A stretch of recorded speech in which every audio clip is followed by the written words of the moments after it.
And speaking of turmoil, we got Ohio State. They won their game. They beat Akron 59-7. But that is not with the no story. CJ. No CJ Stroud either. I don't even know who was playing quarterback. It was Chase McCord. I want to say that's his name. Sure. Shout out to that guy.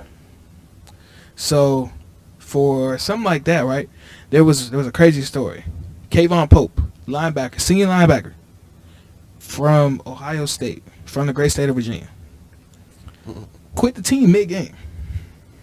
He quit mid-game. I've never seen nothing like that. Against Akron. The only other time we've heard of something like that was with Vontae Davis, another guy from here. That's crazy.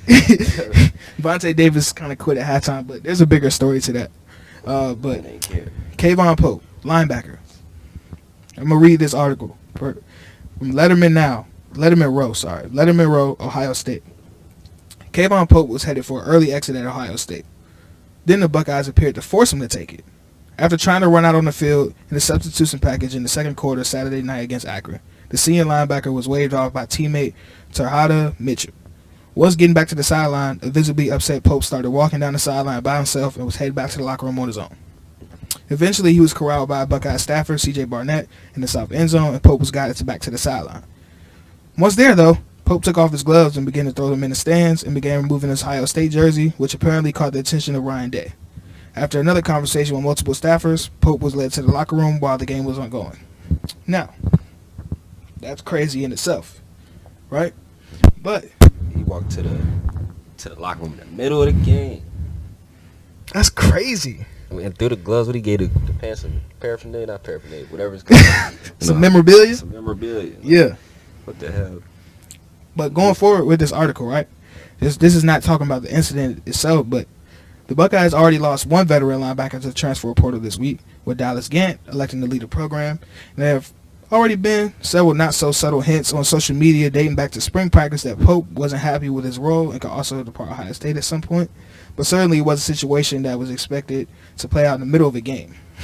Pope played 33 games during his Ohio State career, flashing off the bench with a couple interceptions 2 years ago and showing promise as an athletic blitzing threat at the linebacker position. He's never carved out a role, like a regular role with his position unit, as he just had 19 tackles coming into this game. So, is Ohio State in trouble too? Like, with the way that this season is going, they've had guys into the transfer portal. They just had a linebacker quit in the middle of the game. The defense got torched in their only, like, real deal game this year. So, yeah, their playoffs is done with too. They are? Yeah. Even if they went out? Went out and won the Big Ten championship. That's what I mean, yeah. If Iowa stays undefeated, we're going to talk about that in a second. I think it's up to Penn State. Penn State? And that's it. Michigan State still undefeated, yeah. We're not going to stay undefeated. I hope so. Hey, shit. We go to play, it's going to be lit. And Michigan undefeated, ain't Michigan is, yes. Michigan, Penn State, and somebody else. And Iowa. Iowa. Yeah. That's all on the same side of the bracket. For sure. And what do you think? Would you do that in the middle of the game? If you, like, pissed off, like, you've been frustrated for a while? Not at the Ohio State University. Are you sure? I ain't going to knock him. I don't know. But look, this is what I will say. Something going on with their linebacker coach or their defensive coordinator or something. Because it's the second linebacker that wanted to transfer. Who is starting over this week? Guys? This week? Yeah. Yeah, who's starting over these guys? I have no idea. There might be some young guys, and that's probably why the old guys not. Probably. Yeah. And they probably better. I mean, shit.